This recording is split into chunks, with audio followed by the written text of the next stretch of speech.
Welcome, ladies and gentlemen, boys and girls, children of all ages. What are you doing up this late? Go back to bed, kids, because the men are here tonight and we're going to be talking some Star Wars. Welcome to another fantastic, exciting, action-packed, fully stacked, and totally jacked edition of the new Force Order For life podcast. It is a Star Wars podcast by us, three of the baddest, sexiest, smartest MFers in a galaxy far, far away, aka the fans. And we bring it to you, the fans. I am 1/3 of the elite group here tonight, known as the New Force Order. I am a pro wrestler. I am a multi-time champion of a galaxy far, far away. I am the Greek god Papadon, aka GGP. Alongside with me, I have the honor to be rolling with is a malicious, vindictive, pissed off Sith Lord and a toy collecting, witty yet also pretty thunder stealing medical droid. Smarten up the marks, boys. Ladies and gentlemen, I am the Dark Lord of the podcast, the Sith Ari, the Rampaging Reverend Kist, the Butcher, your boy Spiro, aka Darth Spiridon. And I am smarter than 21B, more technical than FX7, the god of steel and thunder. And the man who's graduated summa cum laude in dark science major with a minor in cloning, Dr. Destroyo, Alex Arroyo. Woo! All right. With that awesome t-shirt, the master of Sith alchemy. Look at that. Look at that. That's a dope t-shirt. Where'd you get that from? So it's Yoda, who looks a little like Pat Morita, Mr. Miyagi in Karate Kid, who's catching TIE fighters with chopsticks. That's awesome, dude. That'd be a good tattoo. One of my boys from work, Matt, who always thinks of me when he travels abroad, saw this in Spain, was like, I know the perfect guy for this shirt. Picked it up, brought it home. You know what? Tell your boy Matt, the radar technician on the Death Star or on the Starkiller base, he needs to buy 3 of them. One for each of us. It's no fun if only one of us have it. What a jabroni. Matt, you're a jabroni, sir. You got to be a professional.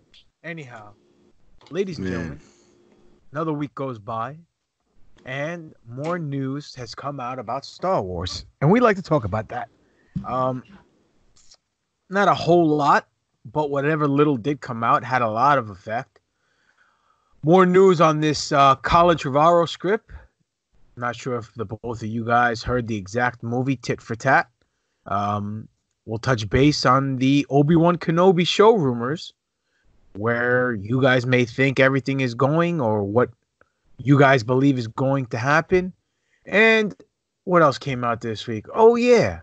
There's a certain droid, IG-11, a.k.a. Taika Waititi, who not only revived the God of Thunder, not this guy who steals the thunder, but Thor, the mighty Thor, from the MCU, but he has been approached to do a Marvel movie. A Star Wars movie. So, those are the rumors. But first and foremost, do you have anything to add? Any speculations, rumors, innuendos, sexual Nintendos, anything?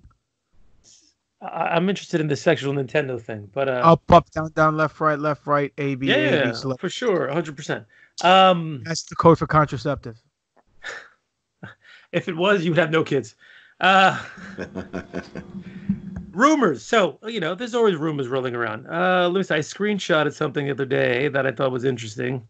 Really wasn't a rumor, but I'll drop it first here. Just let's start the show off with kind of a funny tidbit. Do you guys all know the chick from American Horror Story, actress Emma Roberts? Skinny, thin, blonde, cute. She's been in a few things, but most importantly, she's been in American Horror Story. I'm going to go Google her right now. Check her out. Names. If you see her, you know who she is. So, in December... Is she the one that's also supposed to be like some kind of a director? Nah, who knows? Everybody's a director these days. Who cares? Yeah, well, So... Oh, yes, I know her. Yeah. She's a cutie. Yeah. apparently, I just found this out, which I think is hilarious. December 13th of 2018, she posted a photo of herself. Kind of just random, like, looks like some professional photographer took it. And she put the quotation on her photo, "Hello there." And guess what the Star Wars geeks of the world did? Do you really want me to answer that question, or are you being hypothetical? I'm being, well, you could answer it if you like. They went down into their mommy's basement and they gush. That's way too hypothetical. No. Thousands upon thousands of people responded to her hello there with General Kenobi.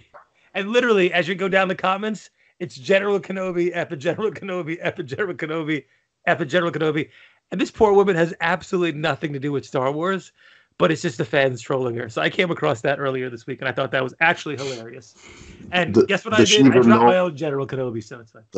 Does she even know what that means? Probably not. She's probably thinking a bunch of 40-year-old men are masturbating to her in their parents' basements about General Kenobi, a general she thinks probably runs the Iranian army. So it's irrelevant. Do you think she's calling that action a General Kenobi? Yeah. Are you having a General Kenobi while watching my picture? It's only when you use two fingers. That's all. Nice. Tremendous. Yo, now I wonder how many extreme anti-SJWs automatically said, "What? Are they trying to change Obi-Wan's gender for this fucking show? Fuck! They ruined Star Wars again." No, that would be the opposite of SJW. SJW would be totally fine with that. No, I'm saying the extreme anti. Oh, okay, gotcha. SJWs. Gotcha. Yeah. So, since we're talking, Mr. Kenobi? Ben Kenobi, that's a name I haven't heard in quite some time. There's been rumors that the show has been kiboshed, has been canceled, has been 86th. Now, I don't know where these rumors transpired. I don't know if it's clever editing. I have no idea what's going on. But as soon as the news dropped and everyone had a heart attack online and the internet was abuzz, very quickly they put out the CO2 to put out the fire. And they came out and said, no, the show's not canceled. It's false. It's been debunked. Yada, yada, yada, yada, yada. Case in point with the conspiracy theorist and me thinking, why would this have started? Why would these rumors have started up? There has to be a bigger plan behind the scenes. So what do you think is going on? I'll let you know what I think is going on, but I'll leave that for last because it's not that great.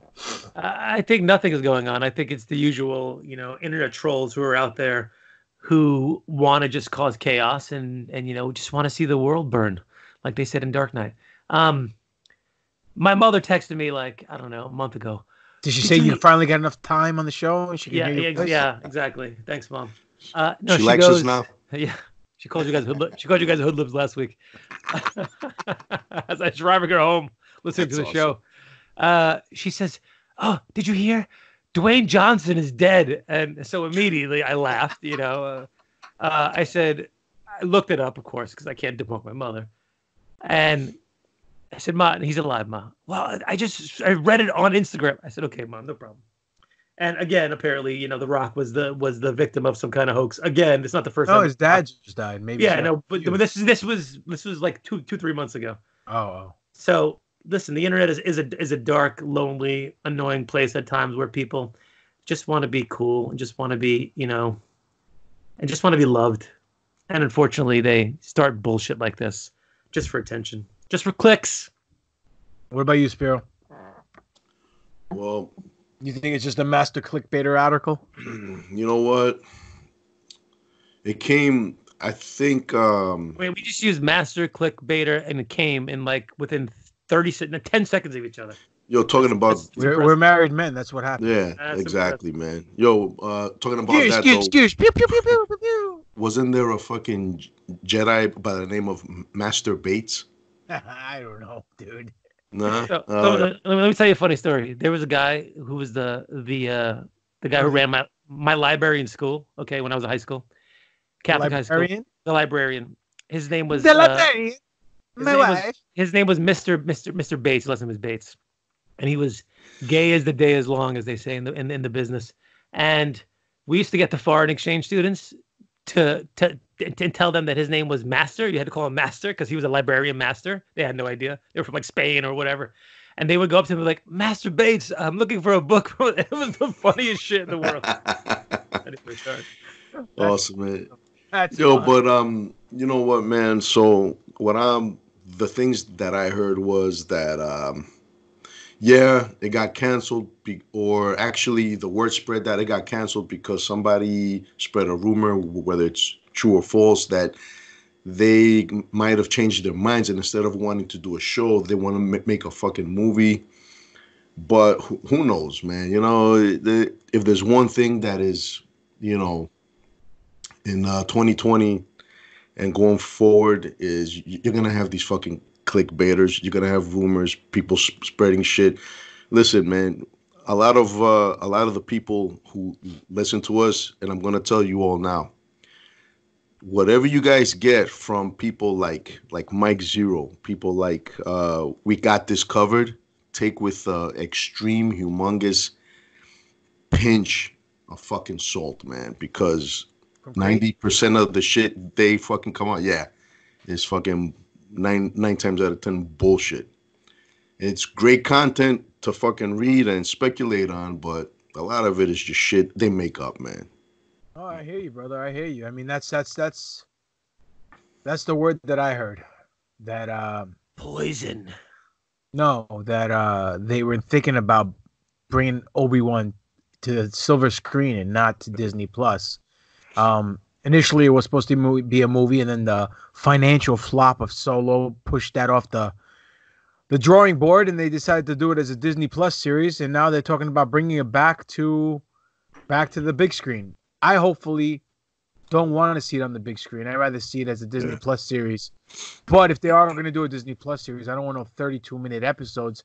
I'd rather get an hour episodes. I don't care if it's 6 episodes or 8 episodes or 13 episodes. The more, the better, because what's better than Star Wars? More fucking Star Wars. Yes, there we go. So hopefully, I mean, from what I understand, nothing is wrong with Ewan McGregor and him reprising the role. He wants to do this. So it's more about logistics, what they want to do. I think they are very happy that Episode 9, Rise of Skywalker, just crossed $1 billion, made the $1 billion movie club. That means J.J. Abrams has 2 films in one franchise that has surpassed $1 billion. So congratulations to them. $1 billion. Nice. 1333, Doc. So, you know, I guess now they're starting to get greedy again, because from what I hear now, after 2022, when the first film comes out, they're going to be dropping a film every year regarding the galaxy far, far away, and I'm fine with it. Me too. As long, I mean, let's face it, man. If they are going to do another trilogy, the smart thing to do is to film everything back to back. So, and then you can always go back later for reshoots if things don't work. Yeah, but if you film everything back to back, you got all the actors, you have the stagehands. You know, it might take you longer to shoot everything, but who cares? You get everything, you have it all set. If, let's say, you release the first movie and people don't agree with a certain direction where a character or an angle is going in the film, you can always go back and reshoot, you know, a different scene or a different direction, and drop the film a year later or a year and a half later, as opposed to waiting 3 years for another film.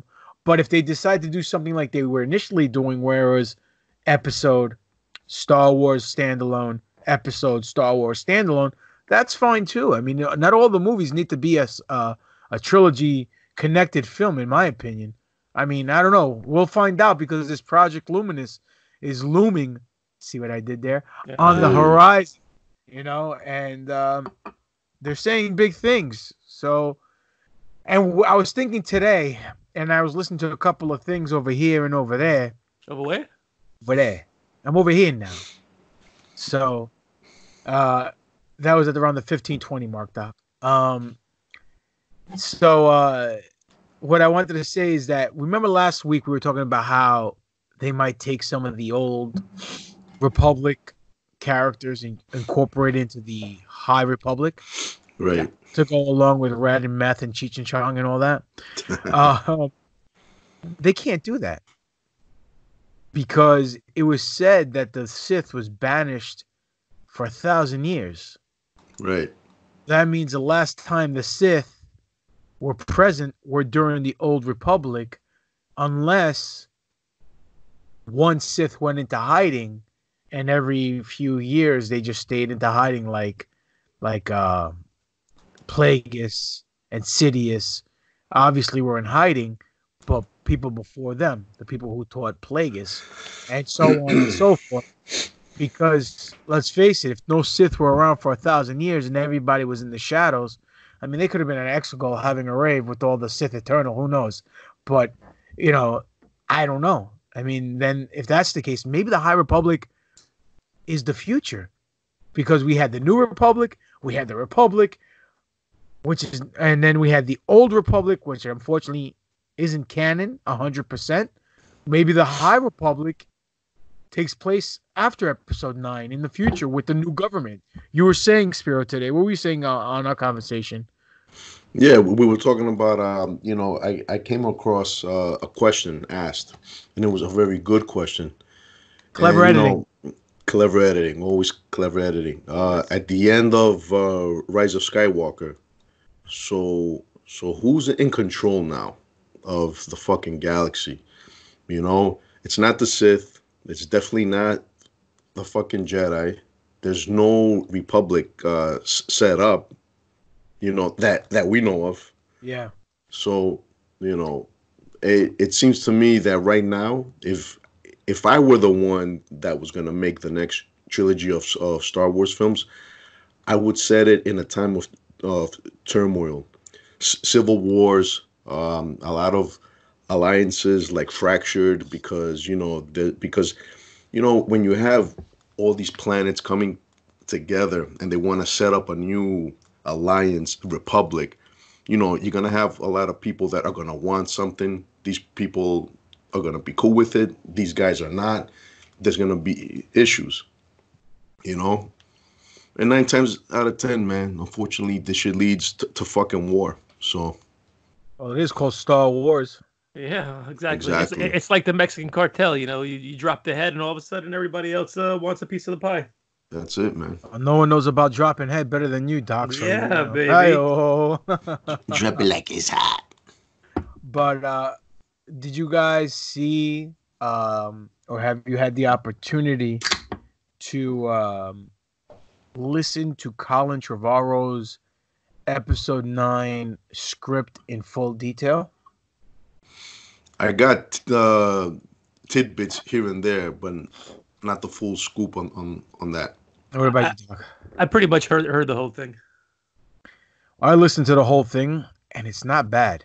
It's not bad. Not bad at all. I take back everything I said last week. From what I understand, the qualms that I had with the movie, from the small portion that I heard, she used the Jedi mind trick and convinced everybody on the dreadnought to fly the ship back to the rebel base, which makes perfect sense. And the only other thing was that Plagueis, that little thing that we saw that looked like a spider. Yeah. But hopefully that was just concept art. But supposedly this Sith teacher who could teach him to do the Sith life draining, he asked him if he was Darth Plagueis, and in the script they read the lines out loud, and what I saw says, "That name means nothing to me. I am the darkness," and that was it. So there's no rumor, nor he couldn't deny or confirm that it was, I'll take that. Whatever his name is, Plagueis. But who knows? I mean, it's a great script. Is it better than what we saw? I would say it's on par. Some people may think it's better. Some people may think it's worse.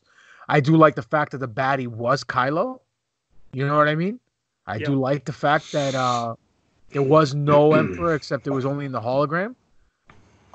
If they're able to explain how the Emperor came back in the JJ cut, if they ever dropped the director's cut, and they give us an explanation, then my money's on what we saw because I really love the film. But I mean, what's your take? Yeah, man. I mean, the film that we saw, all three of us came out of there. We had a fucking gay moment and we hugged and shit because we loved. Doc ate the cracker. We left satisfied, willingly. But the film got us in the feels. We enjoyed it. It was a fast-paced film. I mean, you want films to fucking be fast-paced, especially a fucking Star Wars film. Now, this script has a lot of good ideas in it from the stuff that I read. I'm not too sure how I feel about this fucking spider thing, though, to be honest. And, to say that name means nothing to me when they mention Plagueis to him. I don't know, man. I'm not sure about that. I mean, what this film that we saw did that I liked was it brought forward a lot of the old Republic shit. Could they have done a little bit better? Listen, it doesn't matter, man. The film was fucking great. I don't know what that other script would have done for Star Wars as a whole moving forward, though. So, I would have to see it. I mean, to read the actual script, Well, I mean, it's like I said last week, movies go through different iterations. They do rewrites. They look at different things. Clearly, this is not a very similar story to the one we saw. I mean, I'm sure there's a small amount of thread through there that's somewhat similar, but for the most part, it's very, very different. And it would have went in a different direction. It would have went in the direction where Kylo was the villain, and he did not redeem himself.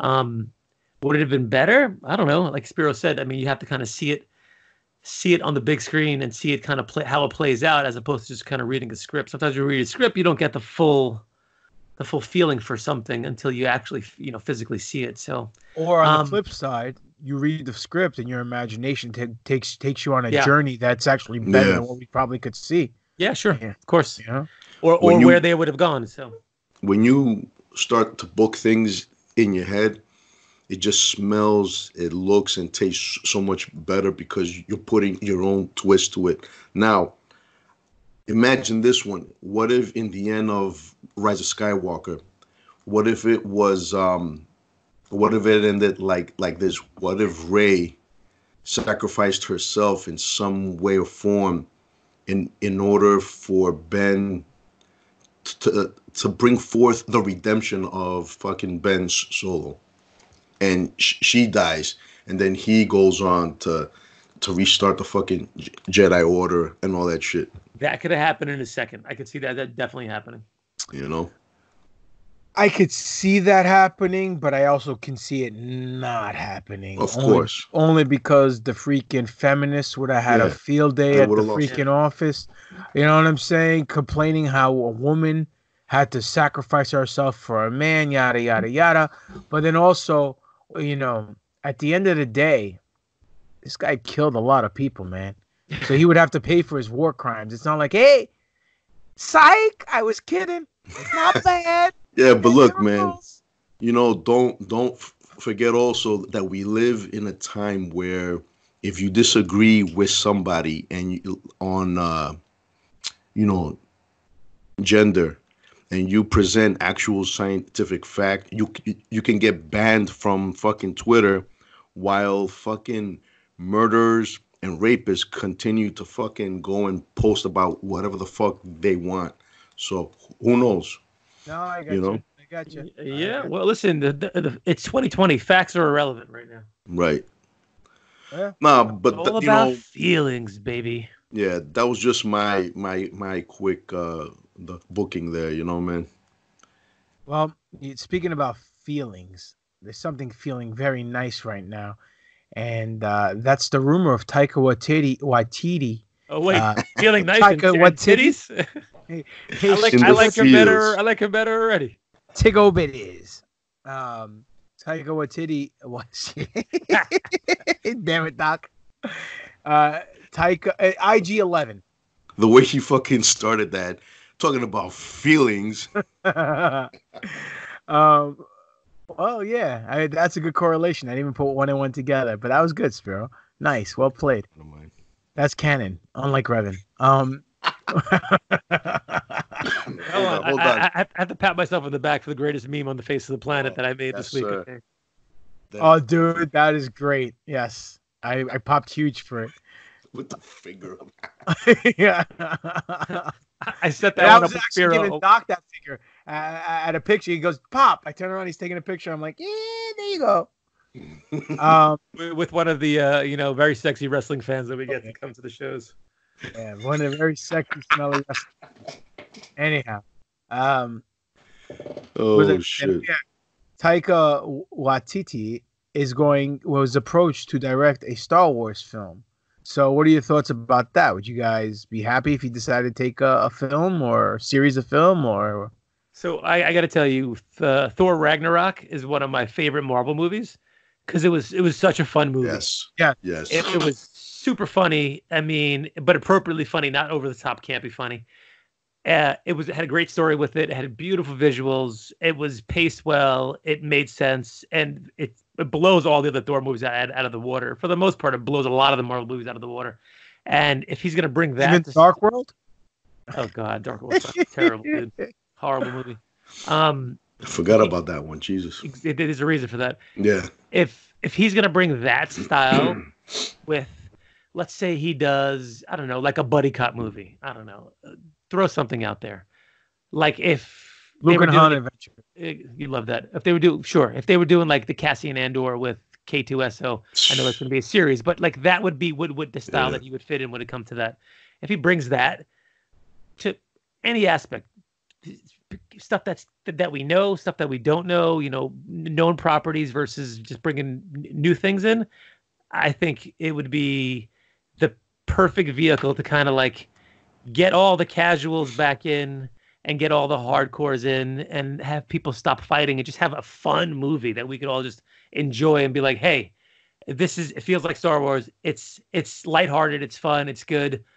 This is where we're going to restart everything going forward when it comes to, this toxic fucking fandom. So I'm in. I think he's a great choice. I think he should definitely do it. I'm with you, brother. Listen, man, I saw a fucking meme today in one of the various Star Wars groups I frequent, and it had a picture. It said on it, these are the people that don't care or give a shit about Star Wars and are ruining. And they had, of course, Kathleen Kennedy, Rian Johnson, and everybody else up there. You posted that, didn't you? No, because you know what? They also, yeah, right. You would think it would be me, but look, they had Taika on that shit, and I saw that shit, and I'm like, what the fuck, man? And let's just say it is true. Let's say this man doesn't give a fuck about Star Wars, and he's just in it to make money. I don't give a fuck. I trust that he's gonna make something great that we're gonna love and have a great time, fucking laugh our asses off, because he gets humor. He knows how to inject humor into anything. Yeah, but do you think the humor might be a little too Marvel-esque? To what? Too Marvel-esque? I don't like Episode 8 humor didn't really fit the Star Wars typical humor. Like Episode 9 humor was but I'll tell you, point. I'll tell you what, man. I've never been a fan of Marvel humor, really. Yeah, there's been moments, but Thor Ragnarok was a fucking... Oh, it's classic, dude. Hilarious, fucking fun film from start to fucking finish, man. So yeah, like Doc says, man, if he could bring that to Star Wars, hey man, I'm fucking down for it. Well, here, this is what I'm thinking. I'm thinking, A, he's gonna remake Ewoks Caravan of Courage. Oh, I would love that. I'm kidding, you fool. Really? I had no idea you were kidding. B, he's going to do a movie about Darth Malak and Darth Revan living at the Sith house. Gush. Spiro's going to watch it 37 times in the theater going, pew, pew, pew, pew. Pew, pew, pew. Pee-wee Herman. I don't know, man. The episodes he filmed for Mandalorian were great. Yeah, they weren't bad by any means. He did stay within the lines, colored within the box as far as comedy goes for that series.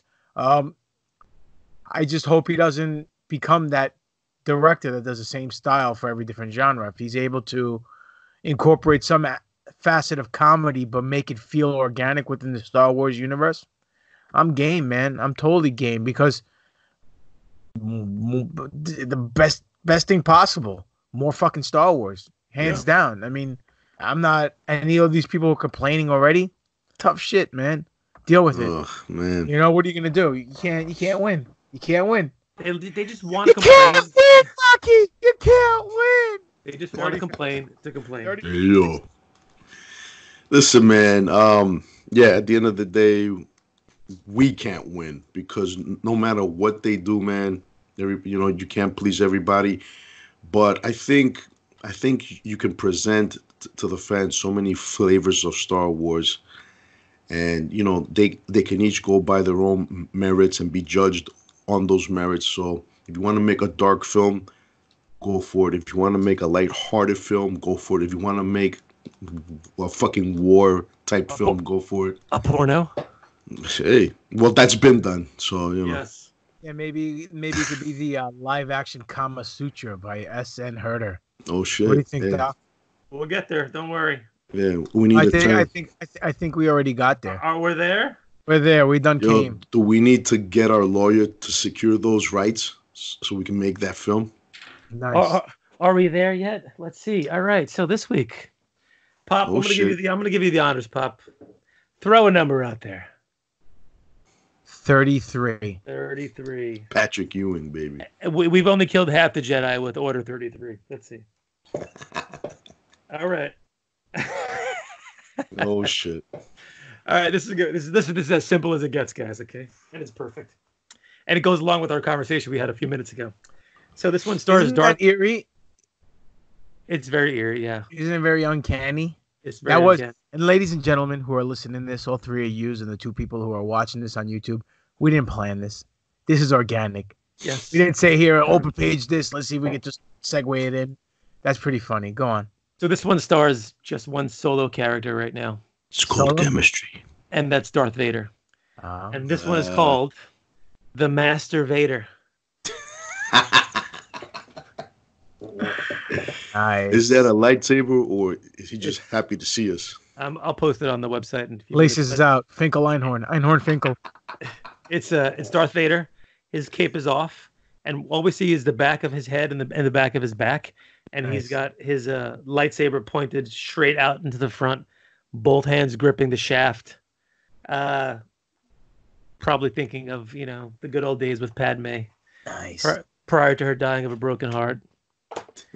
But that's the Star Wars Kama Sutra. Very nice. Good segue and a great appropriate pick, I think, based on our conversation earlier. Yes, sir.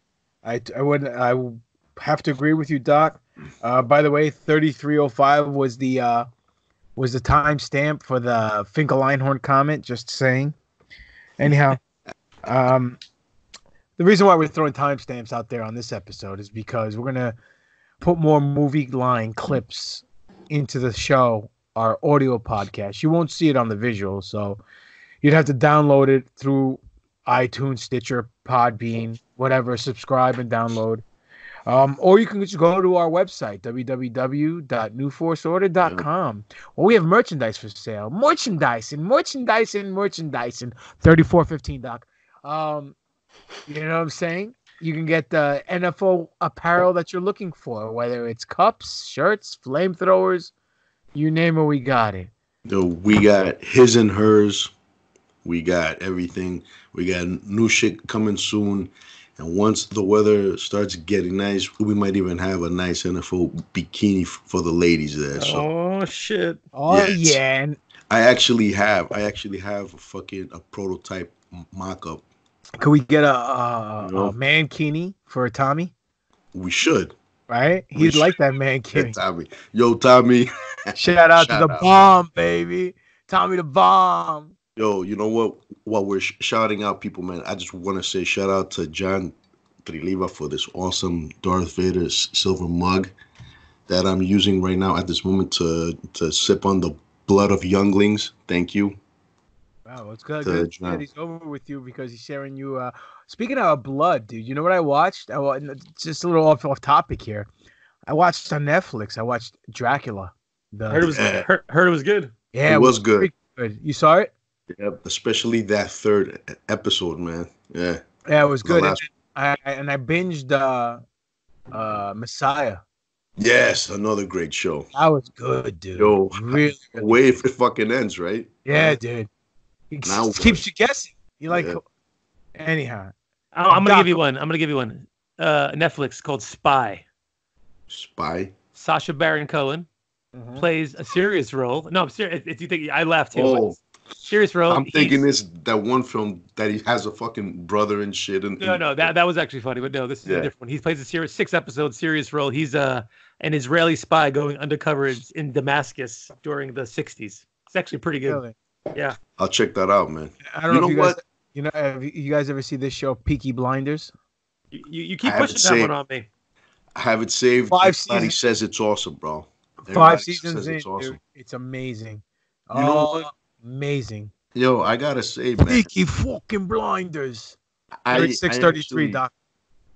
I actually like what Netflix has been doing lately with like some of the series, man. They're like 3 episodes, 5, 8, you know? Yeah, quick. Yeah, quick. They're good though, you know. I mean, listen, man, they get the fucking job done, you know? And I can go and move on to the next show because I got too many to fucking see. And I just finished watching Narcos season 1, 2, 3, and also Mexico 1, 2, 3. Fantastic. You gotta do a lot of reading, but it's fantastic. Right. So it's over with you, Doc? Oh, 100% over. Wait, what? Is somebody over here? Yeah, who's over? What's over?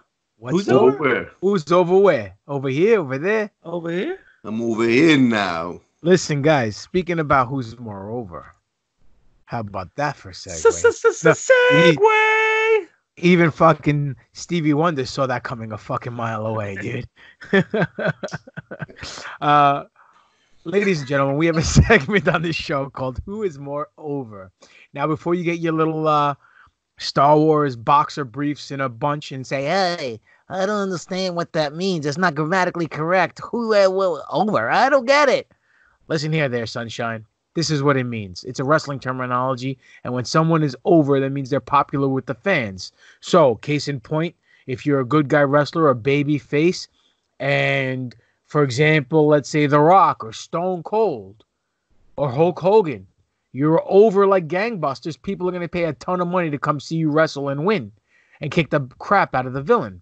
And if you're over as a bad guy or a heel, like Ric Flair, let's say, or Rick Rude, or Mr. Perfect, people, or even Roddy Piper, people will pay a ton of money to come see you get your ass kicked. So what we do is we compare 2 aspects of Star Wars: person, place, thing, doesn't matter. And we don't put them up in a steel cage and tell them to go, 20 minutes or 10 minutes or whatever the case may be in a fight to the death. We compare. We see which one is more over with you people, but most importantly, what's most over with us, the NFO. So with that being said, who's in the ring? Well, not even the ring. Who are the contestants in Who's More Over tonight? So the contestants this week, this one was actually nominated by one of our super fans. Shout out to BS Master Dusty Mulholland, who, if you follow him on Instagram, he posts some very odd fucking photos, but that's cool, brother. Yo, happy anniversary to him and his years. wife. Big shout out to the man right there. 10 years in the Bass Master. Wow. I hope. Yo, shout out to you. 10 years strong with the missus. May the force be strong in her tonight while you're celebrating your anniversary, my brother. And let you live up to your name. And you may blast that ass all night long. I don't think he's that great, guys. So he emailed us last week. And we actually touched upon it very, very briefly, but we figured we'd bring it all the way in. All the way in. That's what she said. Exactly. We're doing the big surprise of the special edition Return of the Jedi when George went back and kind of fiddled with his creation. It's going to be original Force Ghost Anakin Skywalker, a.k.a. the old man Sebastian Shaw, versus the new boy on the block, Hayden Christensen, when he played younger Anakin, when he was the Force Ghost at the end of Return of the Jedi. So, who is more over? Which Force Ghost of Anakin is more over? Let's go to the polls first. All right. Any speculation, guys? I'll tell you first up, the most votes we've ever got for who's more over. Really? Uh-huh. 80-20, old man. Okay, good. Spiro. I'm gonna say 99-1 for the old man. Wow. I guess think the runaway is gonna happen, huh? Well, apparently people don't hate old Hayden as much as we think they do. Well, it wasn't old Hayden, it was young Hayden. Yeah, sorry, my bad. Young Hayden. The old man did win. Sebastian Shaw did win. But not by a landslide. 52 to 48. Wow. That's what I said. What a close call. That's awesome, man. I think that's a fucking testament to the popularity and how fans really wanted to see Anakin, Hayden in the Rise of Skywalker.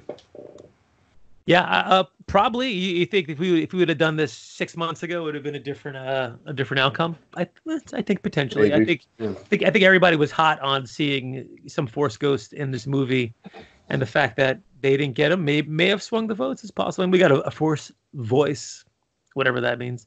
But I was insanely surprised with the results of this one. I didn't think that was going to happen at all, with all the hate that Anakin gets in general, and Hayden gets in general for the prequels, what is wooden acting and clones, and the fact that when you fuck with the original, people get upset. I remember seeing the special edition in the theaters and being like, did they just swap out Anakin? And I felt kind of like betrayed and stabbed in the back. It's like, why would they? All right, yeah, you get fucking Miwanawunga, whatever, and throw in some Rontos here and there, and you get your Jabba the Hutt dancers and shit. Fine, but that's a fairly big chunk of story there. That's still to this day has questions around how it's possible and why it happened, and how Anakin may have kind of, young Anakin, may have done that, but. I think personally it's something that they shouldn't have changed. I think they should have left it as the old man Anakin. So for me, the answer is definitely old man Anakin. All right. I got next. So I've heard some decent cases made for why it would be Hayden's Anakin to come out at the end as a Force Ghost, but I gotta say, no. It just, to me, it makes no fucking sense. You gotta say like this. No. Yeah. Listen, 43-35, Doc. There you go. All right. So, when Vader died in Return of the fucking Jedi, he wasn't this. Yeah, he wasn't this young, handsome, blonde-haired fucking stud and shit, young Jedi who was never granted the fucking title of Master. Sorry. What? Well, another spoiler. Sorry. Listen, man. I just can't see how it fucking makes sense. That's all I have to fucking say about this, really. So, old man Anakin for me as well. Well, boys, it's a clean sweep. I'm going to go with old man Anakin. A couple of things, though. One, the fact that when they take off his mask in the special editions, Sebastian Shaw does not have any more eyebrows, which kind of makes sense, because if his eyebrows were able to grow back, then his hair should have grown back as well from all the burns. So they corrected that little faux pas, if you will. But if they would have brought Hayden and put makeup on him and make him look old, like Sebastian Shaw, then I can understand. You know what I mean? Then okay, fine. You wanted to keep the continuation going, the continuity, whatever. Then fine. But to have him sitting up top as a young buck makes you wonder, like, why? All because he's the chosen one? Could be. But then on top of that, he didn't disappear. So how can he become a Force Ghost? He was burned. And you get to see his skeleton in the mask in the sequel trilogy. So his body never decayed. So how did he become a Force ghost? Did Qui-Gon come and teach him the ways while he was Vader? Did he try to turn him? Was he being haunted by Qui-Gon's ghost? And if so, why would Qui-Gon do that to a dark Sith Lord? Maybe they try to turn him? Who knows? That could be a theory down the road that they come up with to try to fix that plot hole. It could be feasible. But at the same time, granted, the guy behind the mask wasn't Anakin. It was Vader. It was a different persona. Anakin died on Mustafar, then came back to life, whatever, when he threw the Emperor down the shaft. But the fact that he was able to become a Force ghost just in general doesn't make any sense. Even though he redeemed himself, who taught him how to become a Force ghost? His body didn't disappear. Yeah. Ben Solo's body disappeared, and he wasn't a Force ghost at the end. You know what I mean? Like, So, you kind of said something there that triggered something. No, you said that Anakin died on Mustafar. So, was he not Anakin Skywalker any longer when he was in the Vader costume? Is the question, and are they implying that yes, Anakin died when he was 20-something-year-old Anakin, and that's why he was able to come back as a Force ghost, because that's when he was a Jedi, theoretically still, prior to becoming a Sith Lord, and that's why they brought that version back and not the old man version that was technically a Sith Lord when he died, though he did turn. So you could play with the lore a little bit and kind of do some head booking and come up with a plan as to why that happened. That's somewhat loose. Maybe there's a couple of holes in it. But you could see a little more and more why they did that. You think George Lucas was visiting Hunts Point in the Bronx and was talking about loose holes and came up with this idea? I hope not. You know what I think, man? Look, man. Darth Vader was Anakin. Anakin was Darth Vader. Anakin aged. Yes, he is. It doesn't matter.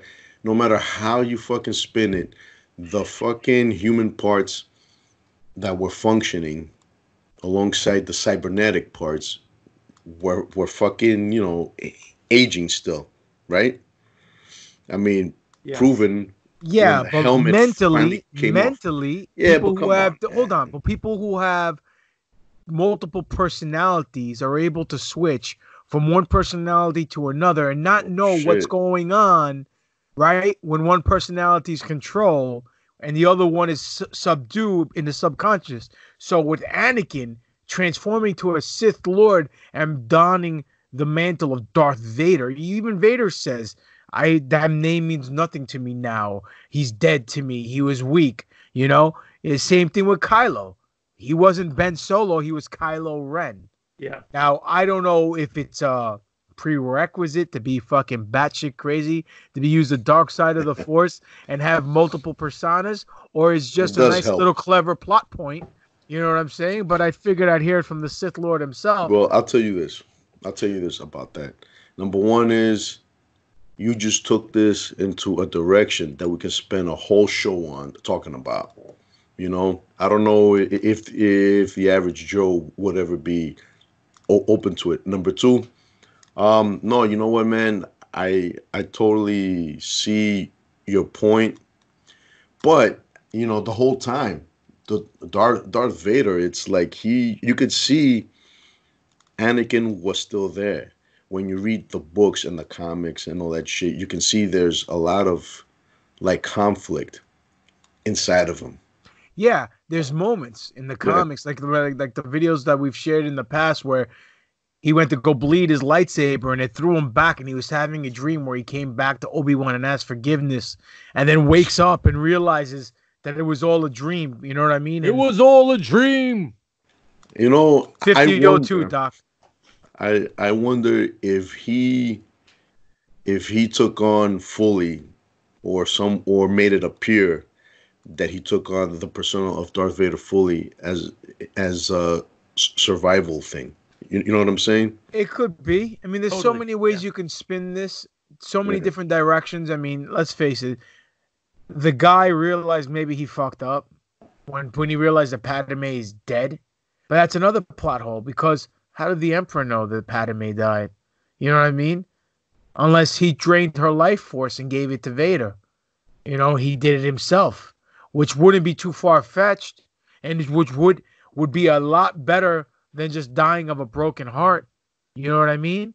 So, I mean, look, it's Star Wars.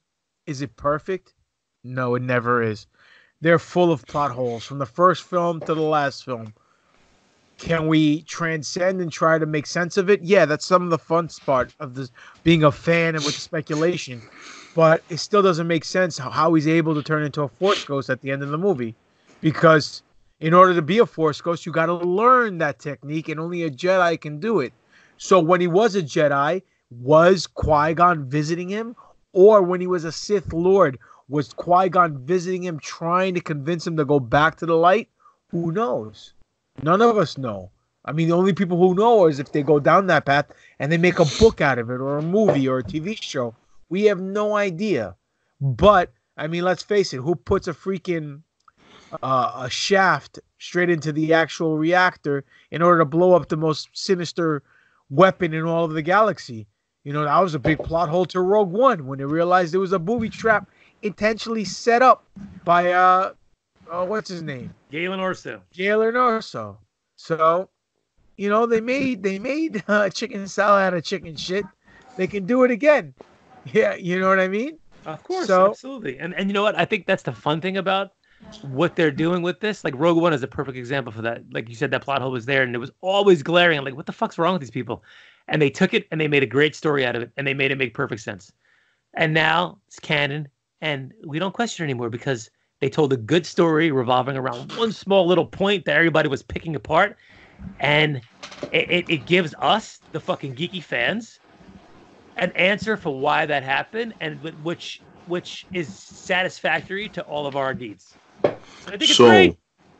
I agree. So that said, Disney, make something on Disney Plus, whether it's a Vader series or something that explains this shit, so that we can get our answer and we could just leave it alone. How about Because- this? I got the perfect show. 3 Force Ghosts and a Baby Yoda. Nice. What if it's the Purge, the Jedi Purge of Order 66, and he's man. Vader's hunting down all the Jedi, I want to see that. but Qui-Gon's ghost is haunting him.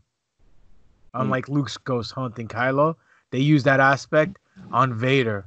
You know what I mean? That would be awesome. That would be awesome. Yes. Well, we got 2 emails.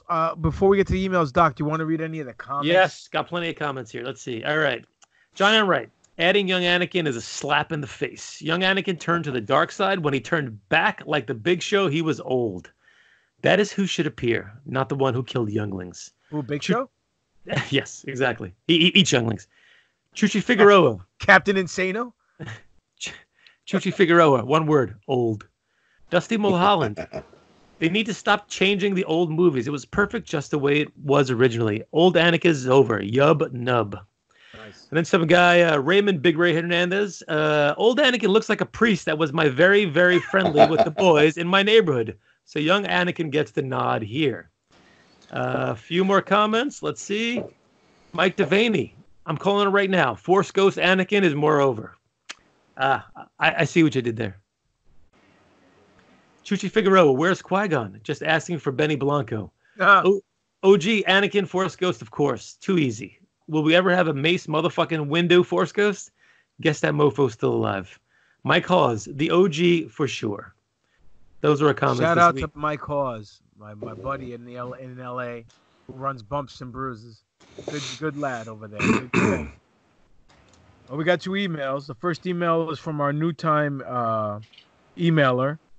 His name is Tim Gilby. Never heard of him. Who? I don't know. Some new guy. I don't know. Some greenhorn. Shout Hey, out. NFGO guys. This week, I'm picking the Hayden Christensen Force Ghost to go over. My reasoning will sound like Han's letter, LOL. I never liked the original Force Ghost due to the fact that actor Sebastian Shaw never actually played Vader in any of the movies until The Money Shot.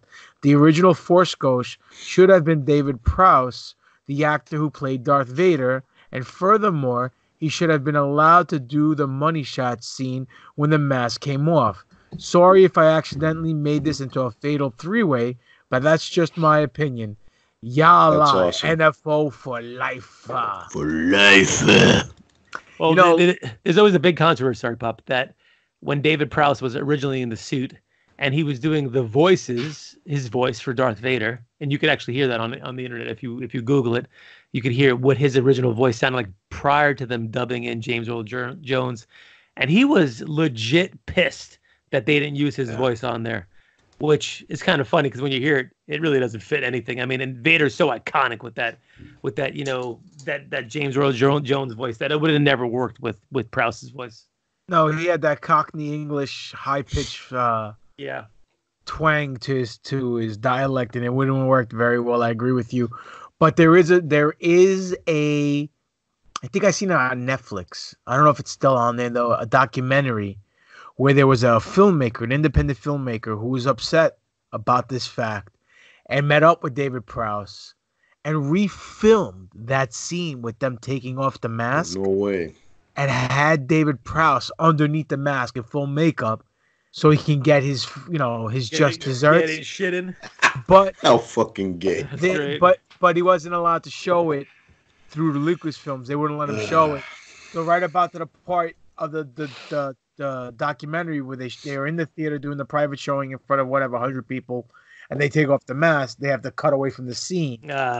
So it was like, man. But listen, man, it is what it is. Is it messed up? To a certain aspect, yes. Sure it is. Did the guy still get paid? Yeah, so what he has to complain about? It's not like he's laying bricks or doing aluminum siding or working in a kitchen at a diner or something, you know what I mean? Or in a busy ER covered in blood. The guy fucking was an actor. Tough shit. The hard life you live, you know? Exactly. Listen, speaking about wah, we got an email from Hans. Hey, fella. Just a quick shout out for you guys. Sorry I missed y'all the past couple of weeks. Love the doc and the butcher guest meet. Sorry to disappoint. Oh, last time we said who guess who the email was. You both said him. Okay. Hayden Blue Ghost. I'm a prequel guy. Fuck Egghead Vader. Egghead Vader. Yo, wait a minute. Imagine if when that mask came off and it was Vincent fucking Price, bro. You know what? With the mustache. Yeah. Right. You know what would have been cool? Not for nothing though.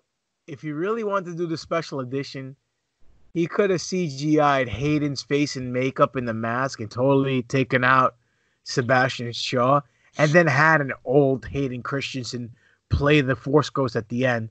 I think that would have made a lot more sense. Just my opinion, but whatever. Well, also the timelines don't match up. You know how old Obi-Wan is in A New Hope and how old Anakin is in, when we finally see his face in Return of the Jedi, because it doesn't. It's it's only 25 years after. What, Jedi's 25 years after fucking he made the turn. How old is Luke at Jedi? You're right. He's 25. It is 25. My bad. So if he's 25 when he has Luke and he's 50, he looks like he's 85 years old when he's Sebastian Shaw. Well, I mean, look, man, you got burned by lava. You're living in a suit that's causing you pain, so you can feed off the hate. I mean, he wasn't married and he had to live with pain and hate. You took the words right out of my fucking mouth, you bastard. I stole his thunder. There's your little chicken for you. All right, hold on. This email's not finished. Shocking. All right, so he goes, Hayden Blue Ghost. I'm a prequel guy. Fuck Egghead Vader. This is not a prediction. It's a spoiler. I think we will be seeing Moff Gideon in the Clone Wars coming out this February. He's going to be in the Ahsoka arc when the Siege of Mandalore goes down. They have to find a way to get the Darksaber to Gideon. Now that I think of it, we may see Death Watch rescue Din Djarin there as well later. Thanks, Hans. Well, we did see Death Watch save Din Djarin in the flashback scene in the last episode. They finally showed it, so it's not really a spoiler there, numbnuts. But thanks for your email. It was actually entertaining. Good job, Hans. Yeah, but wait a minute. In the Clone Wars takes place before Rebels, so why would Moff Gideon have it at that point? You know what? That's a good point too. Hans, you're wrong. You're right. You're right. You're absolutely right, because in Rebels, that's when Maul lost the saber because Sabine stole it from his place and gave it to Bo-Katan. And after Bo-Katan, it looks like Gideon got it. So the purge probably takes place after that. I would have to imagine. Yeah. But what do you have on deck, Spiro? Yo, check it out, right? So this week we actually had a bonus poll, right? With all this talk about the old Republic, the High Republic, and all that. It's not canon. It's not canon. On this segment of It's Not Canon. Jesus fucking Christ. This is never going to get old. Listen, man. So,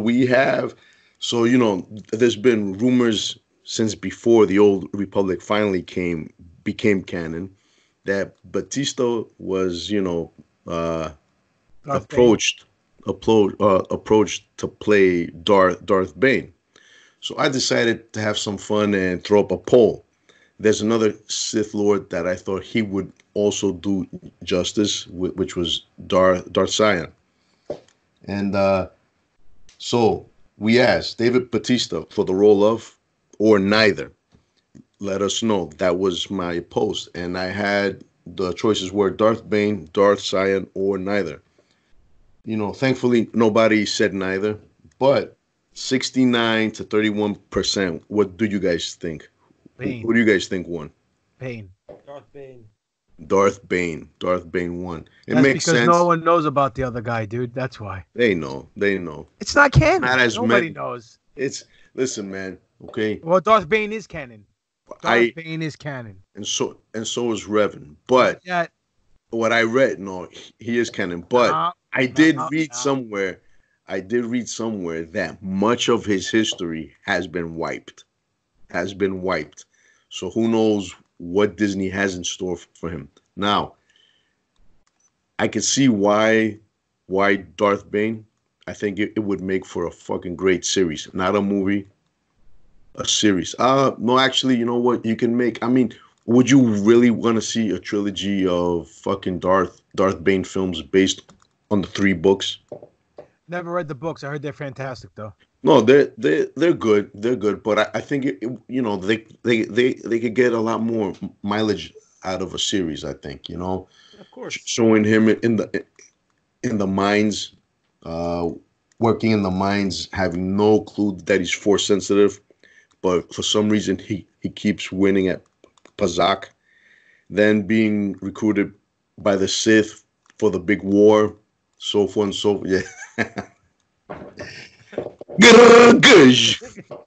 What war? Oh, the non-canon war. Yeah, how you just stole it, Doc. You fuck. You gotta get it out faster than that. I am quitting this fucking show. All I'm excited for. God, I'm going home. If Dave Bautista plays Darth Bane, all I want to hear him say is, "I was born in the darkness. I didn't see the light till I was a man." You know what, man? That would be quite fitting, man, to be honest, man. Listen, it would be. I love you, brother. But it's not canon. No, even though Bane is canon. For life. For life. You know what is canon? I'll tell you exactly what's canon. Toys. Oh, shit. Whole lot of toys. A lot of Star Wars toys. Is it time? I think it's time. It's time for TaTOYine. TaTOYine. TaTOYine.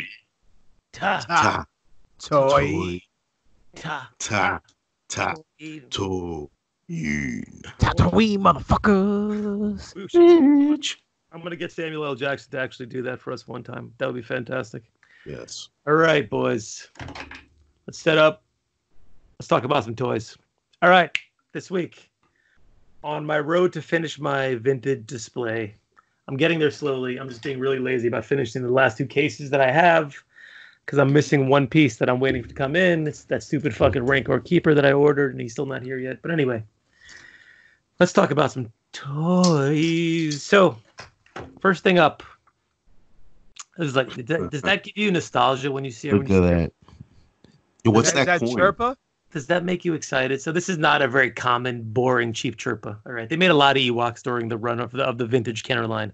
Wasn't he gray and white? He was gray and white. This is not cheap Chirpa. Who is that? This is one of the last 17 figures they released on the Power of the Force card. And Spiro has noticed that it has a coin attached to it over here. And the last is that a first order captain's coin that can get you passage anywhere? Unfortunately, it is not. It's going to be passage pretty much nowhere. So it won't work with the misses? It will not.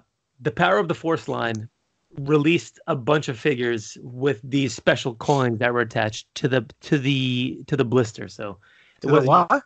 The blister. The blister is the package, the plastic that's on there. Just asking for the fans. Yes, they didn't know. I know. Yeah, so took me back to Iraq there. Coin attached up in the top in the corner over here. Over where? Over here. And it comes with the coin that's specific. Is that Power of the Force? Power of the Force. It comes with the person that is specific to the figure. So that's not a person, that's an Ewok. This will. A murder bear. A murder bear. So the last 2 Ewoks they released in the last 17. Actually, there were 3 Ewoks they released in the last 17 figures.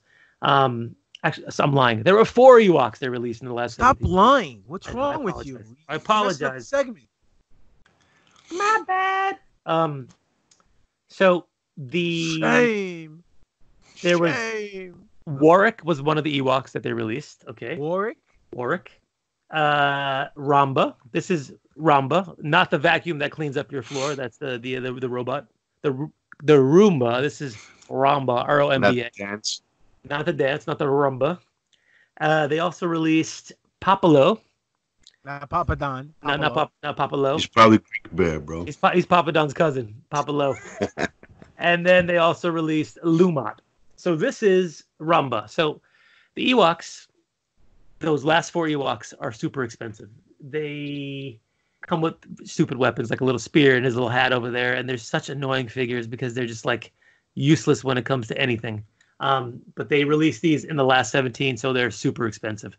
This is one that's on card. Unfortunately, the card has been opened on the bottom over there, and you can take them out over there. Yeah, I know, but it's all still fucked up. People pay attention to that shit. And I have to open it up anyway to put it into my display because I don't keep them carded. I keep them open. On the back, it has every single figure that Kenner had released up until that time, which is the checklist over here. And if you were a kid growing up in the 80s, you would have your little magic marker and you would cross off the ones that you had. You keep this in your mom's purse. You bring it over there and be like, all right, so I got those guys. I need Emperor's Royal Guard and Nia Nub and General Medine and whoever else jabroni you need. So it was great to see what was there. You know what's not there? Revan, because he's not canon. Revan's definitely not there. You're correct. Come on, guys. And there's 74 figures listed on that list in the back over there. 74? It's approximately there. There's some variants here and there, and some ones that kind of count like this. Like this doesn't count the Max Rebo band, which is I count because they're figures. So there's some other ones that are kind of floating around that make the number more like in the 90s. Sorry, I'm lying. There's 92 on there. My bad. I went backwards to the opposite. This fucking guy's a compulsive liar. I this can't whole read. segment's I'm reading Hebrew. Christ, I'm reading Hebrew going backwards. So there's 92, but there's about 99-ish somewhere figures around there. Anyway. L'chaim. L'chaim. So there's Ramba, not to be usurped by his homeboy, who I also have in the package. Another fucking Ewok. Lumat, who's his boy, who also comes with the Lumat coin up there. Power of the Force again, only released on that card. What I forgot to mention is look at the first rack over there, the first 12. Luke, Vader, Leia, C-3PO, R2-D2. All those first 12 guys that came out were subsequently released on a Star Wars card, which is the first card, on an Empire card, on a Jedi card, on a Power of the Force card, and then whatever else they did kind of like here and there for the foreign release stuff, which is called the Tri-Logo cards. So they got multiple releases over time. That's why there's a lot more of them. The last 17 only got released on the Power of the Force cards, making them very, very rare and very difficult to get. And so how many of the 17 do you have? I have all of them. Of course. Stupid motherfucking question. Anyway, how many copies of each one do you have? I usually have one of each. I think I have 2 Anakins, the Force Ghost Anakin that they released. What else? Sebastian Shaw Anakin or Sebastian Shaw Anakin. Yep. I need to replace my EV-99 because one of his arms is broken, but it still fits inside there. And then I think I have a replica blaster for 2 of the figures that I have to get a legitimate one of.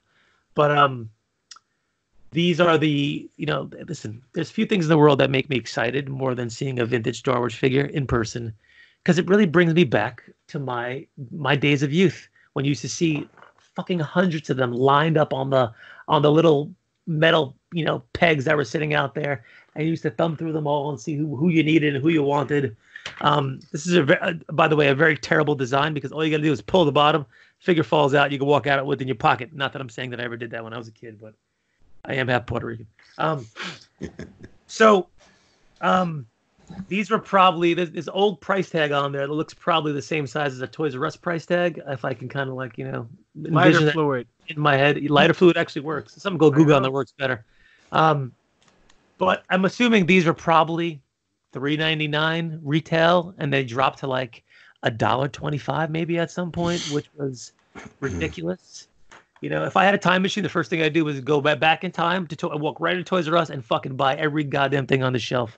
So how much did you pay for those? I paid, let me see. I probably still have it on my eBay auction, but I'm pretty sure I paid. Both of them came together, and they came together again. They said it was loose. One a boy and one a girl. They're both boys. I have no idea. I don't think Ewoks have genders. This is 2020. Oh, you said they came together. I was just wondering. Yes. Well, listen, maybe they were scissoring each other. I think I paid probably somewhere in the neighborhood of $260 for the both of them together. I got a bridge to sell you in Brooklyn, my friend. Yes, I know. I would love to buy the Brooklyn Bridge. Actually, I could look to see, and I'll confirm that later on. But I'm somewhere around there, I think, what I paid for it. It was a painfully expensive purchase that I don't mind. That's why I'm having a hard time opening them up and putting them into display, because my display is all loose, so which is fine. I don't care. There's a pill for that. Yeah, you gotta. I said loose, not flaccid. You gotta let them breathe every once in a while, like one of my other favorite podcasts says. So these are gonna breathe at some point. We'll get them to be in the case with the rest of the last. So why don't you go buy some loose ones? I know, but the problem with the loose ones, you got to make sure they're not scuffed up and all banged up, and they have the weapons. It becomes a pain in the ass at some point. I bought a lot of loose ones in the past, but if you can get one that's decent, that still has the card, I'll take it, whatever. But the problem is, no one's going to consider those on card anymore, because they've been opened at the bottom and now they're taped up.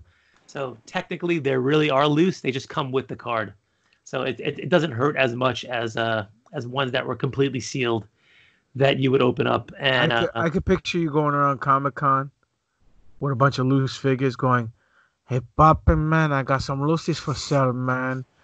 Lucy's for here. Do you want to buy Lucy?" Who's Lucy? For sure. You don't know Lucy? She's she was a good kid. Anyway, I got one more thing to do for TaTOYine if you want to do it. Absolutely, man. Enlighten us. Bro. All right, so if you stop lying and fucking up the whole show.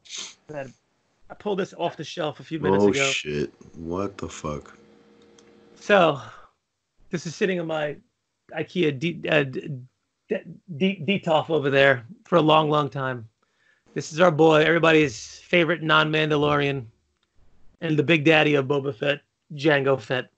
Is that a 1/6 premium sideshow? This is not. This is from Hasbro. Oh, really? Yep. Released in 2002, so around the time of Attack of the Clones. And this was their 12-inch line that they did. This was kind of a deluxe version. It was Jango. He comes with... Unchained? Not Jango Unchained. There's no Jamie Foxx here. He comes with his removable helmet. Oh, hello. Look out. So you got your boy, the New Zealander, what's his name? Aquaman's father in there. How bad was the CGI? I forgot his name, man. Oh, jeez, man. And Aquaman? Yeah, we're trying to make him look young, Yeah, years old. you know. Oh, and yeah. He was talking about clones over there. He's got Clones the rangefinder that drops down from the helmet. Helmet comes on pretty seamlessly. You know, sometimes when you have these helmeted figures, the helmet looks way too big because the head, it doesn't really fit the head the right way. So sometimes you prefer to have the helmet as a separate head. It looks slightly big, but it's manageable. And there you go. You got what's his name? Tamu Morrison, who played Jango Fett, and also I think he also did all the voices for the clones in the Clone Wars, didn't he? Yeah, and he also played in Spartacus. Yep. Yeah. And he was Aquaman's dad, like we said a little while ago. So he comes with his double cowboy blasters, which I thought was a great weapon that they gave him because it made him a little more, it made him a little more cool. He didn't have a rifle like Boba had. He had these two twin blasters with the holsters, kind of old school cowboy style. And he actually has the holsters on the side that you can slide the blasters inside there. He's got his armor it's not metal, it's plastic. You can actually peel it off and have him in his just basic fatigues, just like he was kind of rolling around Camino with. You got those. He's got his pouches on the front, very 90s Liefeld style. Got to have more pouches better. Pop. He's got his little tubes that come to the back from his gauntlets, similar to what Boba had with the flamethrowers. He's got these knives that actually come off. I think that you can peel them off. They're like little spikes, kind of like a la the Predator when he had those spikes when he fought Obi-Wan with him with the he was falling off the thing. And yeah. Like Batman too. Exactly, like Batman. And then whatever gimmick this is the flamethrower again. Again, he's appropriating the Mando armor. His face is scarred up slightly. He's got a rope that he comes with that he tucked inside of one of his things that does whatever. He also had that. Can he hang himself like Jeffrey Epstein? Yes, he can. Who did not kill him? Sorry, wrong podcast. Wrong podcast. He also came with the little assassin dart that they shot out to kill Zam Wesell in the neck when she was about to tell Anakin the plot that he flew away. What he also comes with is not one, which is still fucking pretty dope. Did you just bend him over? I bent them over, which is not one jetpack, but those jetpacks. What? So you got both his jetpacks that he appeared in the movie with. So you can interchange whatever jetpack you'd like to use. This is the more traditional Boba Fett style jetpack versus what we mostly saw him wear in the Attack of the Clones. Listen, I thought Jango was a great character. Probably one of the bright spots, especially of Attack of the Clones, especially his death scene.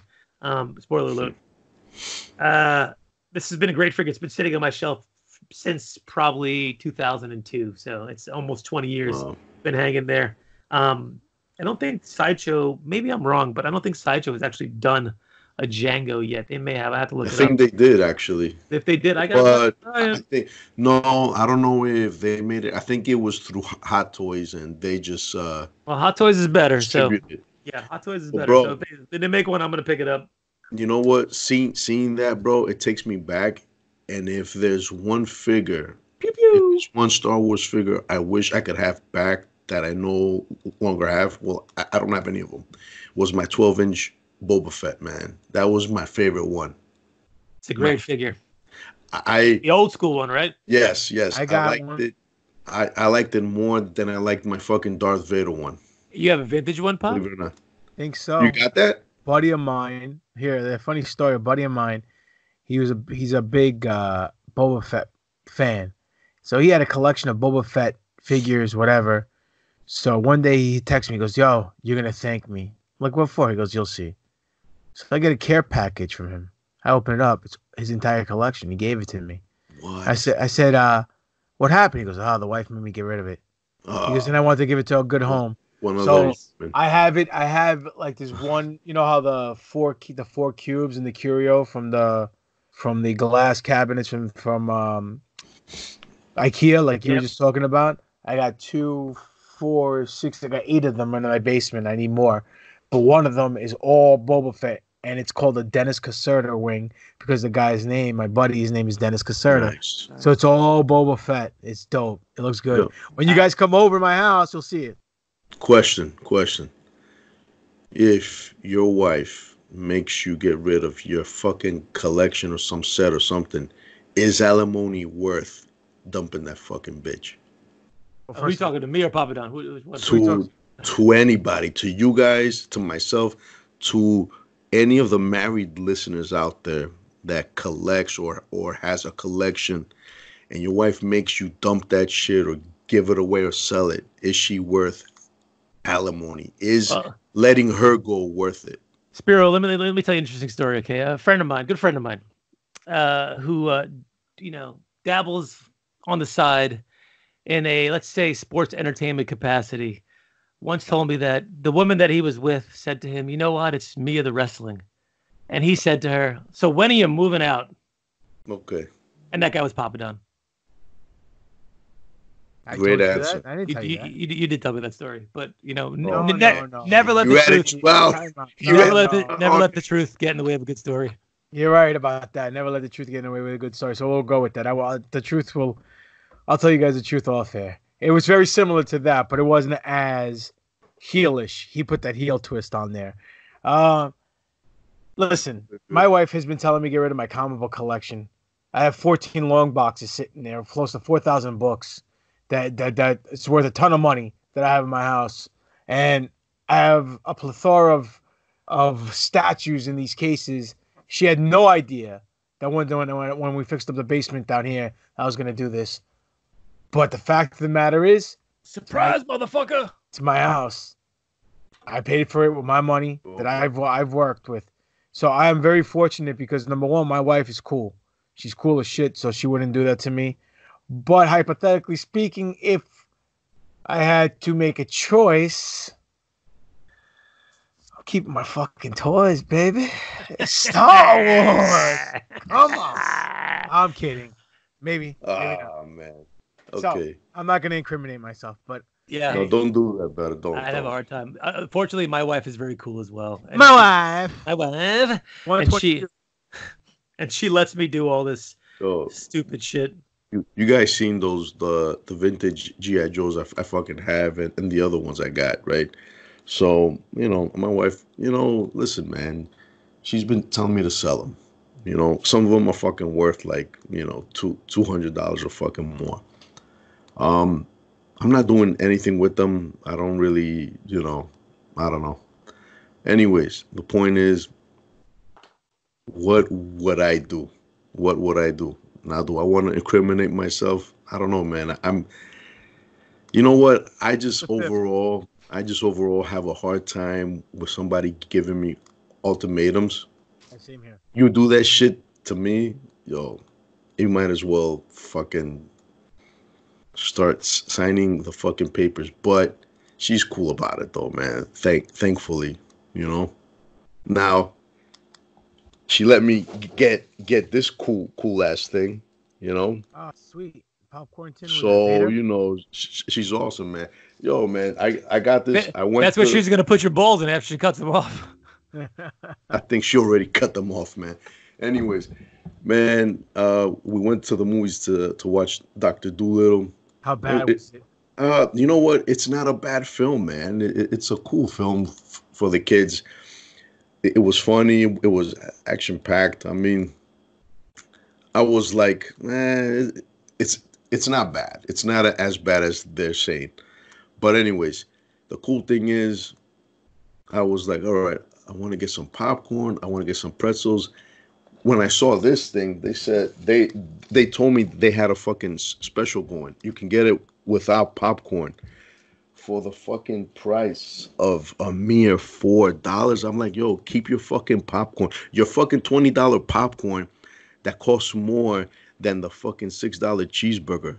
Does that make fucking sense? Of course it does. Yes, Capitalism, baby. No, I'll tell you why. A buddy of mine's very good buddy of mine. He's a GM at the AMC theaters. He told me 90 cents out of every dollar that they charge at the ticket booth goes to the production house. This movie theater only sees 10 cents of every ticket 10 cents of every dollar on the ticket that is sold. So when you're buying a ticket for $15 to go see a movie, they're only making $1.50 a head. That's why they got to charge $5 and $6-7 on the food, because that's where they make their money. No, right, absolutely, man. I mean, anybody that ventures out into owning a movie theater probably does it out of a love for films, because you're not really making money. But when popcorn costs like $20 as opposed to a fucking cheeseburger that costs like $6. Something's off there, but No, it I makes get you. sense though.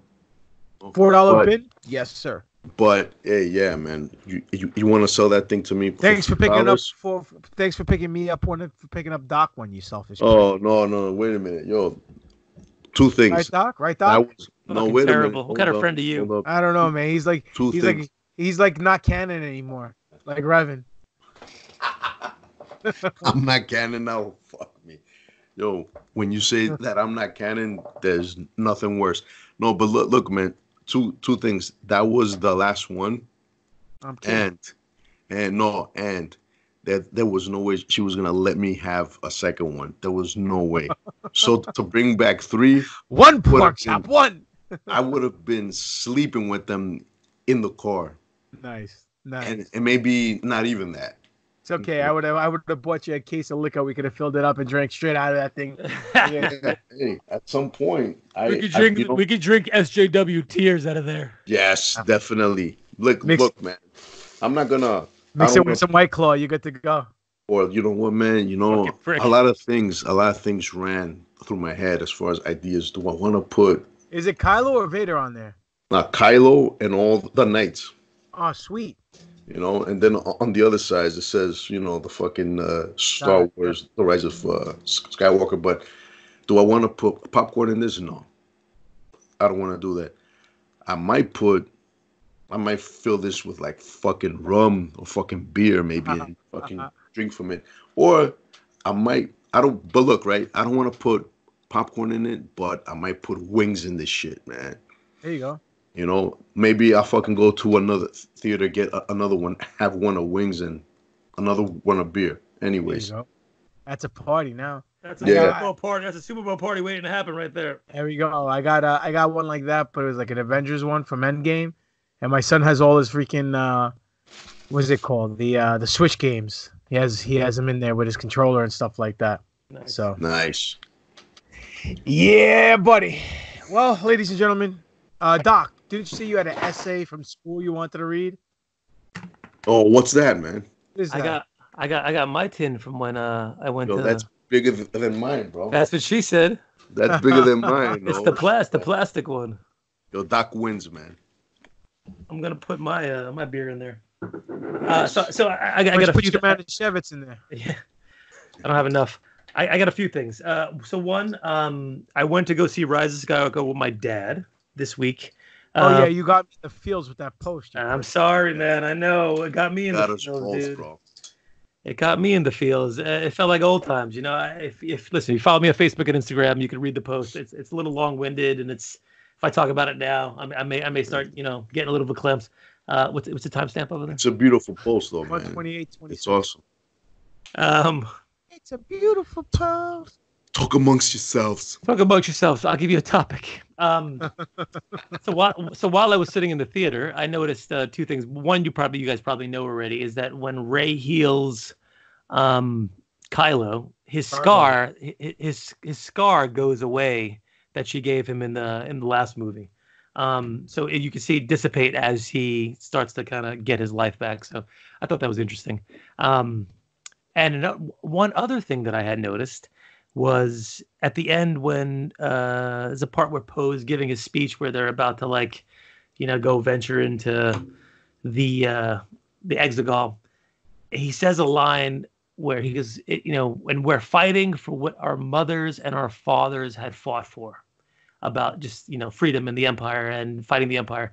And when he says mothers and fathers, the shot is on Lando. Maybe, I don't think it was by accident. I think they're just the fact that they're foreshadowing whatever this scene that happened at the end between him and what's her face? It's his daughter, dude. It's his daughter. Yeah, with the chick. Yeah, even in the supposed this JJ extended cut, they show it. They explain that it is his daughter. Yeah. Why did they leave it out? Maybe they felt it was going to be forced and rushed to put it inside there. Disney, but listen, man, they wanted more screenings than. I do not mind them doing a Lando show where it's him, Lando, and Finn, and they go on some kind of adventure to figure out who she is and what they do. Give me 6 episodes of that, let them pop it off and that, I'll be totally fine with that. But I Yeah, thought it it'd was be funny. great, but the guy's like 99 years old, dude. How You know much what? longer does he have? And he's still a pimp. And if he bangs a ton of chicks in that series, I would fucking pop. Listen, man, I don't want to What take do we away. have here? You know what? As long as they don't do it the way they're doing Blacklist with fucking, Reddington being the father or not being the father of this chick, that's fine. But I can't go through that shit again. Anyways, What great are you talking show. about? Blacklist, Blacklist. is not canon. It's not canon, like Revan. I don't know what you're talking about. Here's a Star Wars podcast, No, buddy. Maybe you haven't realized that by now. Blacklist is part of the Republic. It's not the old. It's not the new. It's not the fucking high. It's the low Republic. So yeah, it's canon, bro. You know. Sorry. What about your little essay you read in third grade that you wanted to share with the folks? All right. So for those who don't know, I am a physician, and when I was in medical school, at the tender age of 20-something, 120-something, I wrote an article for the school paper, as the true nerd that I am, in 1999. I believe it was in January of 1999 that one of my med school roommates had just sent to me a few weeks ago, about my excitement around the release of episode 1. Little did I fucking know. So here it goes. I'm going to read it to you. It's called A Forceful Return. A Forceful Return. Yes. Did you get that title? Of course I did. I wrote the whole fucking thing. All right, calm down. Don't get heated. That's rough there. Hey, should we have like some kind of like nice music playing in the background? Should we tell Ray? Yeah, we'll tell Ray to put the music in the background. We should play some sad Hulk music. That fucking Hulk. Yeah, exactly. What time stamp you got up there popping out? Should we do it? Should we do it, man? Should we do the ding dong ding? The greatest part of that show all the time. It's the best. Hell yeah. Anyway, by Alex Skywalker Arroyo, MS1. That means medical student 1. Hold on. Back that up there. Before there was a Ray Skywalker. Alex Skywalker Arroyo. I was the original, baby. Mark. Oh, El Marco Grande. Por favore. Who are you? Alex who? Alex Skywalker. By the way, Skywalker, man, what you talking about?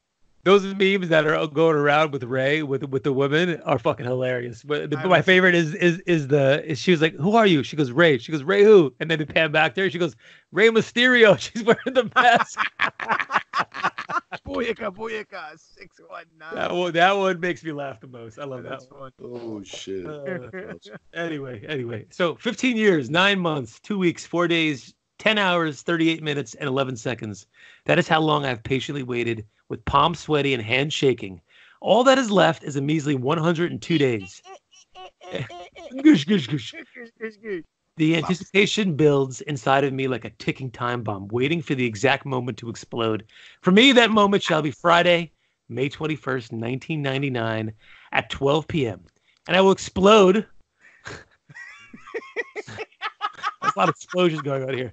With sheer joy and amazement. By the way, I have not reread this in 20 years. That's why I did not read this for the podcast. This is awesome, man. For on this fateful day, the most anticipated movie in cinematic history shall open up to the world and take us once again to a time long, long ago in a galaxy far, far away. Star Wars Episode 1, The Phantom Menace, will blaze onto movie screens with breathtaking computer digitized graphics. Oh boy. And ear-shattering THX quality sound. For the children of Star Wars, those of us who had our formative years in 75 to 85, this is a momentous occasion. Many a night did we chase away the ghosts in the closet with our flashlight lightsaber, pretending to be a brave Jedi Knight, or rolled up our hair into cinnamon buns and shouted out orders like any good galactic princess should. We grew up with the legend of Star Wars in our blood. It was our generation's defining moment. With its story and characters rooted so deep in our psyche and hearts, there is no way that any of us will miss the chance to be transported to George Lucas's fantastic world once more. And in honor of this once-in-a-lifetime occasion, hold on, next page, and just because it is a great way to regress to childhood, UConn Health Center's biggest Star Wars fan, that's me, is organizing a little field trip Thursday, May 20th at 12 p.m., the day before. I, with a few more daring souls, will camp out in front of the Showcase Cinema in Berlin, Connecticut. MDSG, which is our student government, has passed the good word on to me, stating that they will allocate funds for me for refreshments for 24-hour marathon. If you are willing to join us and learn the ways of the Force, we would be thrilled to have you along for the ride. But it does require you to miss Friday's classes. Fuck school. I'm not condoning skipping school, but in this instance, no one's going to stop me. Word has it that in any way that the world was shut down that day because everyone is taking off from work in order to see the movie. If you do plan on joining us, here are some tips. Call the theater at least 2 months in advance to see if they're selling tickets. If so, buy them then. If not, ask when they will be available and buy them as soon as possible. It will sell out. 4 to 5 psychics predict that episode 1 will sink Titanic's box office record. 2, get lots of sleep the day before and wear comfortable clothes. 3, avoid all contact with material that may spoil the movie for you. And now this is prior to Facebook days, guys. This is very hard, but it will make the experience all that much sweeter. For those of you who, God forbid, have never seen the original Star Wars trilogy, there will be a viewing of all 3 films in successive weeks in the Green Auditorium before the grand opening. This is also a great time for all of us Star Wars experts to brush up on our favorite lines and scenes. If you plan on joining us and having the time of your life, sign up with me, Alex Arroyo, Star Wars fan, MS1, in person or via email. And there's a photo of, it's hard to see, of me, photoshopped on the episode 1 poster, holding my lightsaber by my crotch with the Darth Vader sign. With your Jenko jeans on and My your Jenko Airwalker freaking. You're damn right. With the Vader shadow drop behind me. That looks like something out of Jay and Silent Bob Strikes Back. I'm actually wearing my WCW is Jericho shirt on. I believe. Nice. Nice. Yes. Well, 2 things. One, that was a good piece. You changed your fucking name from Alex Skywalker Arroyo to Alex Hans Arroyo because you gave Hans a run for his money for fucking long literature. But it was very good. Well done. That was great, man. Thank you. I thought that little bit of 20-year history should be brought up on the NFO podcast. That was awesome, man. Oh, shit. You know what's funny, man? I won't find it, but I actually wrote something because when I was going through film school, man, I was they made us write a fucking paper about our favorite film. Now, I went to film school after I came out of the fucking You wrote one about Benji? Debbie Does Dallas was an amazing cinematic experience. Deep Throat, actually. No, man, I wrote one. I couldn't, I wanted to write one about Star Wars, but at the time You wrote one about the last Jedi? Yeah, no. Back then, how did you know? Hey, man, I foresaw it. There you go. Everything has gone as I have foreseen. Yes. No, I was feeling really proud, and everybody had a look on disgust because 9 out of 10 people in fucking film school are artsy fartsy fucking, Citizen Kane fucking, suck my fucking dick. Anyways, I wrote a piece on 300. You want the big red retard to suck your dick.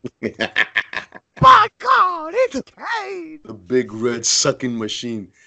No, but I fucking wrote one on fucking 300, and everybody's like, looking at me, man, with these looks like, somebody wrote about Citizen Kane, somebody wrote something about Casablanca. I'm like, what the fuck, people? Man, like, anyways. So somebody commented about, yeah, well, that's just the fucking CGI, action flick based on mythology. And I was like, whoa, wait a fucking minute. You people are so goddamn smart, right? But you don't know shit. You fucking people are so busy smelling each other's farts. You don't take time to read fucking history books. And it turned into, man, it fucking got ugly there, bro. I fucking lost a lot of friends that day.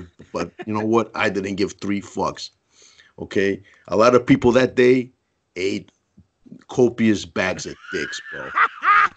And if I ever find that, I'll share it, but shit, man. Keep that bag of dicks to yourself, brother.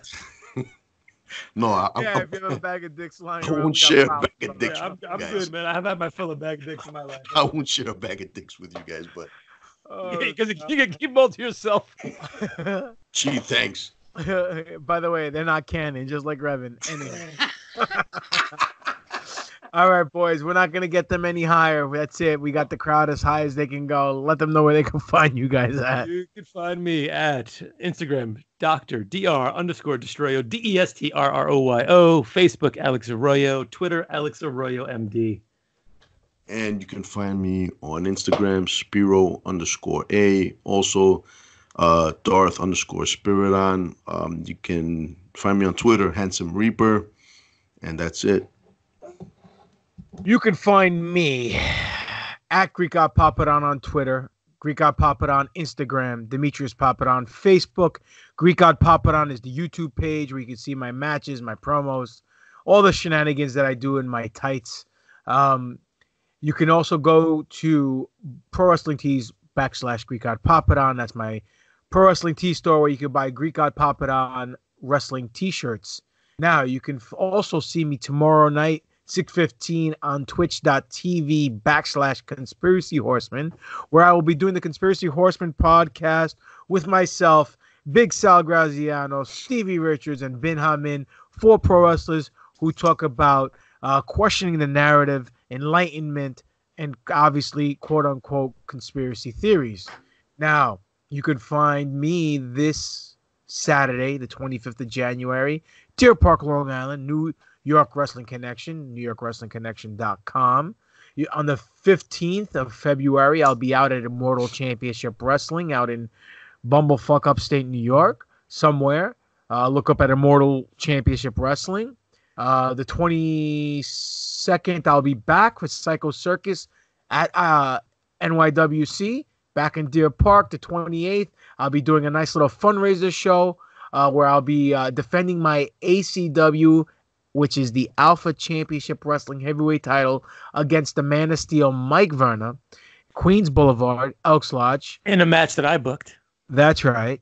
And it's for a good cause. The gentleman who's running the show unfortunately lost his wife to cancer, so he's raising funds for the Leiomyosarcomas Foundation. Thank you, Doc. That's welcome. thunder. I don't mind you stealing. And it's going to be a good time. And then I'll be back in the following week in the Queens Elks Lodge for New Evolution Wrestling. It'll be GGP versus Andrew Anderson.